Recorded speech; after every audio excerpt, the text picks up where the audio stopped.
Hello there. I'm Scotty. You're not welcome back to Smallville Retrospective. We're talking about season 7, episode 17. I just go, 17. Sleeper! Sleeper! Say it like, the newsies. Yes, in this episode, Jimmy Olsen becomes, or sorry, Yimmy Olsen becomes Secret Agent Yimmy. Secret Agent, man. Yes. An episode that is pretty much filler. We're getting down to the nitty gritty. Like, okay. You had a strike. I assumed there would be less fillery type episodes because you had a strike. So there was less filler you had to put in here. But there's still filler. Like, there's stuff that moved in the last episode, moved the plot, but it was filler. This episode is pretty much filler as the entire plot is, again, just like, the entire plot is based around Chloe and Yimmy, as Chloe is being tracked by the DDS because they think she's a terrorist. Stupid. And then, like, because as I've been hinting at her hacking into things all season, this is the consequence. Yeah, and we start in mid-res, median res, as we see some secret agent person who would revealed to be Yimmy, crawling around in a ventilation shaft.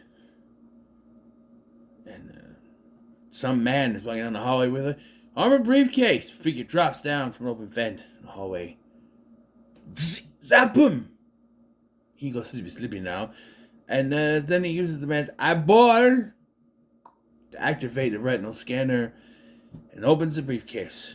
Inside, the little computer thing. Downloads the information from the laptop into a little device. And leaves in the elevator. Moves the mask to reveal Yimmy! Yes, in a tuxedo. So, Jimmy Bond. All that did already. Oh, Jimmy Bond, look, my finger. It's cold. I know it's cold. You know I love fighting evil, Z. I love it. Oh, and I love it when you love it. Dr. Maybe the barber? No, Dr. Maybe the evil yet highly indecisive supervillain. Oh no! That's much worse, isn't it? Yes. I love those sketches, but Otto! We have to stop Otto! Oh, I don't know. We get opening credits and then 14 hours earlier. So Jimmy is inside the town apartment making breakfast. Egg white omelet. I've had just egg whites before, but there's not much flavor. You can salt and pepper them if you want. I always add cheese anyway. They say egg whites are better for you than the yolk, but that yolk is the best tasting part, I think. But I have had just egg whites before. They're not bad. They're not bad at all. Yeah, but she's busy. She has a meeting and she has other stuff to do, so she leaves. And Jimmy doesn't know what to think of this. He's like, okay, she just leaves.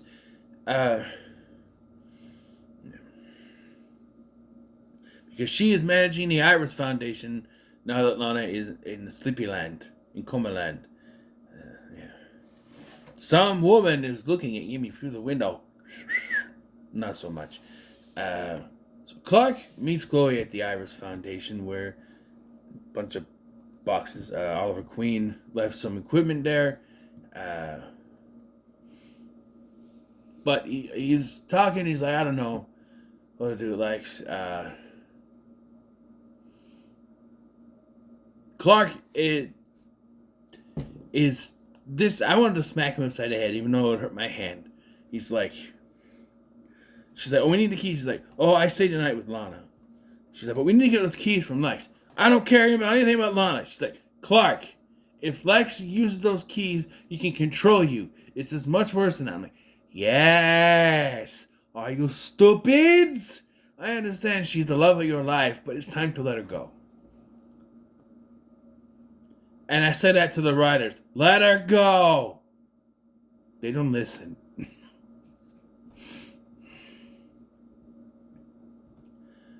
And they don't know where Kara and Brainiac are.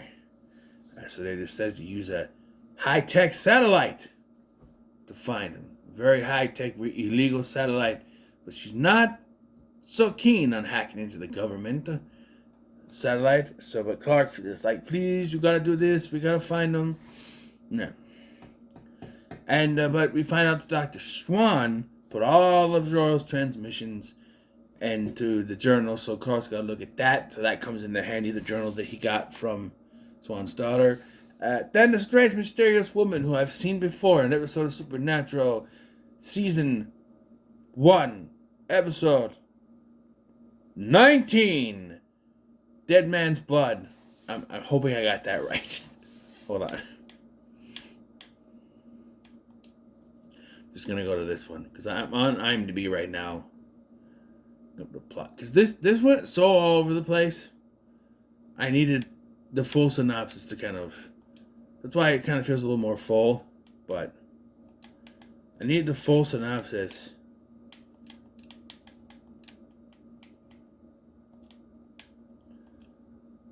I'll be damned if I was right. I'll be so surprised. I swear, because there's like 2 episodes after, right? Maybe it's episode 20, actually. It's episode 20. I was off by 1. Go back to season 7 of Smallville. Okay, back to the episode. No, you didn't go far enough. Stupid thing. Alright, this mysterious woman says that she works for the DDS, Agent Vanessa Weber, and she accuses Yimmy of hacking into the NSA mainframe, but then he's like, no, I don't know. She goes, oh, no, it's not you. It's your friend, Miss Chloe Sullivan. He's like, well, I'm like, then why were you accusing him?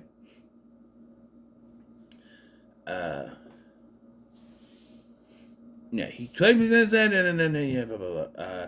They think that, because if you're hacking into the government stuff, it means that you're a terrorist automatically. It just, government don't care. Apparently, at least in movies and TV shows. I don't know. I don't want to talk about our government right now. It's something. So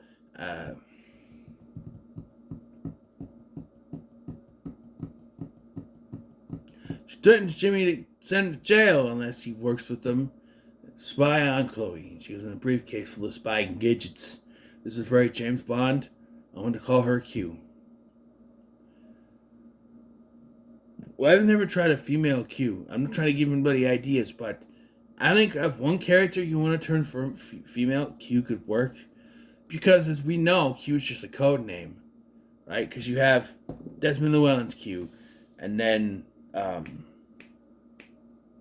John Cleese took over. He was R, and Tomorrow Never Dies, or the other one, The World Is Not Enough. And then when he came back for Die Another Day, he is now just Q. So it's a code name. Anyone can be Q. You can have a female Q if you want. I wouldn't mind that. There was a female M, because that's a code name too, so it works.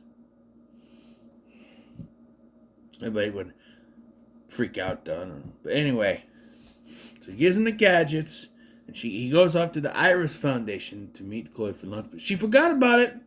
So she's like, there's too much going on right now. I don't have time for this, blah, blah, blah, blah. He offers to help her. She keeps trying to make up excuses, and she gets a text from Clark saying, I found something. So she says, I have to go now, and blah, blah, blah. And he suspects something is up.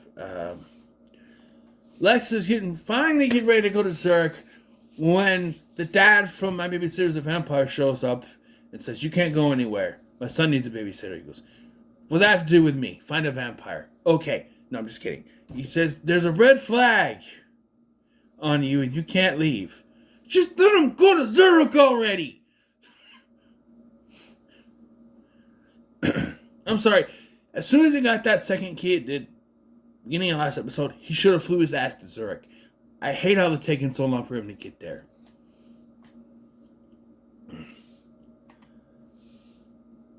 Chloe meets Clark at the Talon apartment, where he shows the diary page that says that is there, and it is a message that from Jor-El from 1989 that translates one that says, "Save Lana at Fortress."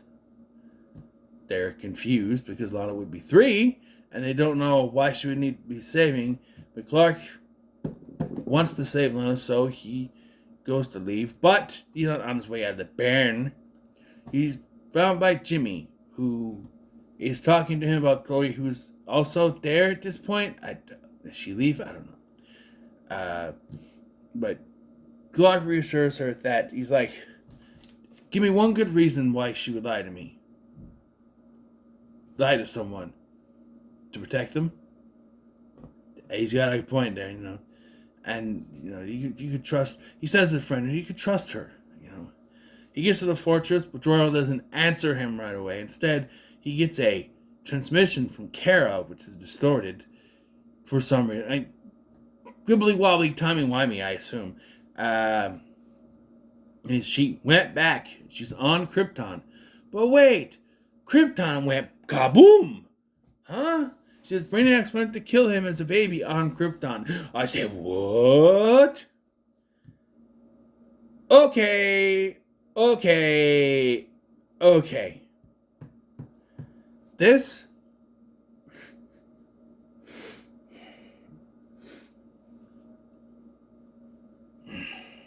Forgot about this. But now, maybe 21-year-old Scotty would have just went, oh, time travel, okay. But now me, experienced in the world of wibbly-wobbly, timey-wimey Doctor Who stuff, do you know how big of a paradox that would create? First of all, every single person he saved on Earth, deed. But also, as I've mentioned, you cannot go back in time with the idea to kill someone or change history in that way. Because if you change that, then it changes. It never happened, which means you never went back to change it, which creates a paradox. So he goes back, he kills Clark.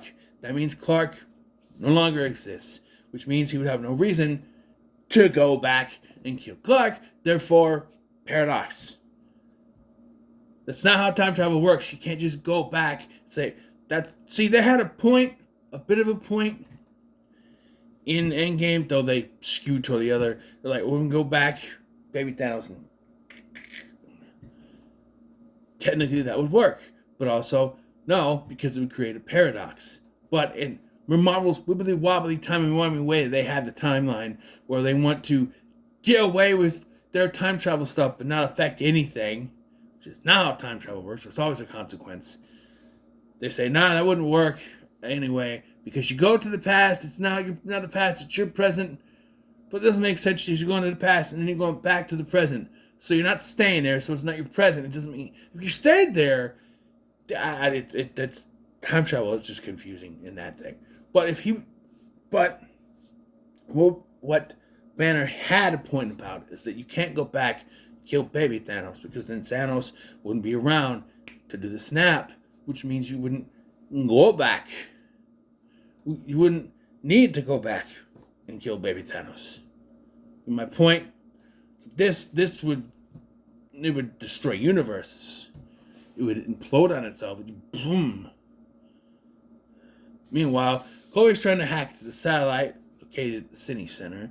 She looks for her way to the building when she notices the center contains a club opening that evening, the Ace of Clubs, which I guess is from the comics. She calls Clark, explaining what she's going to do, but Yimmy finds out that she is hacked into his computer. So he tries to call Chloe, But Vanessa shows up and is like, no, you can't do that. And he's like, I didn't find anything. And she's like, bullshit, basically. And tells him that whatever Chloe's plan is, why does he need to hack in if they already know, or are they monitoring him? I don't know. Whatever she's planning is going down tonight, and his job is to go with the Ace of Clubs. Yeah. She gives him the bow tie with the camera inside, and they arrive at the party, and there's a PDA next to her. There's a copy of the data from her phone. She notices it, but pretends not to. Trying to distract her, he decides to dance with her, which is a pretty decent dance scene. Everything is transferred, and the dance is done. Jamie scoops up the PDA and tells Chloe, I forgot to give the valet my key, and leaves. When he's gone, Chloe also leaves. She's like, I gotta go now. Like, why would you leave her alone? She breaks into the satellite control room and looks at all the stuff. We get a quick reprisal of the scene from the beginning where Jimmy's going to the briefcase, blah, blah, blah, all that stuff. He gives and returns to the party, giving us the PDA. Chloe got the information before Chloe, but it's just a bunch of bullshit that Chloe redirected to the useless files. And so she decides, I'm going to do this, and ends up put them both in prison.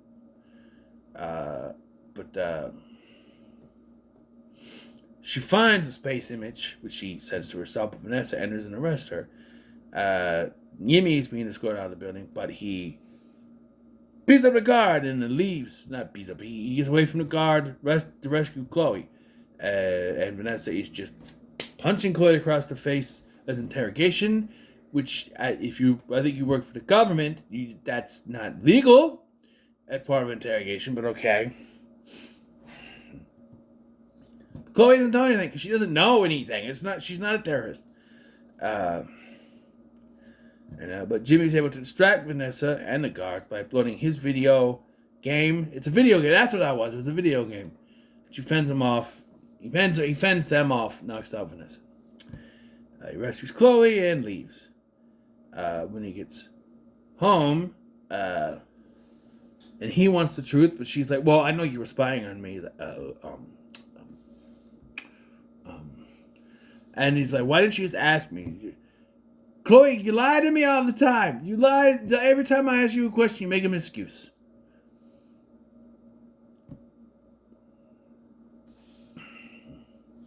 So I was like, you know what? Ask me whatever I want. And so he kisses her and says, "Do you want me more than you want Clark?" She doesn't answer, but he kisses him back, and they embrace tightly. And then Jimmy is very happy. And Jimmy actually reveals, hey, actually, I fixed it, so the government won't be coming after them. And Chloe's happy about this, and they kiss again. Lex finally makes it to Zurich. Uses both keys, opening up to nothing. That is, until it reveals it's a false bottom. Reveals a cryptograph, which I thought was just the inner workings of a clock. But it says cryptograph, which makes more sense. He looks at it. The security guard guy, who is revealed to be, according to IMDb, it's the same guy who killed his assistant. So, yeah.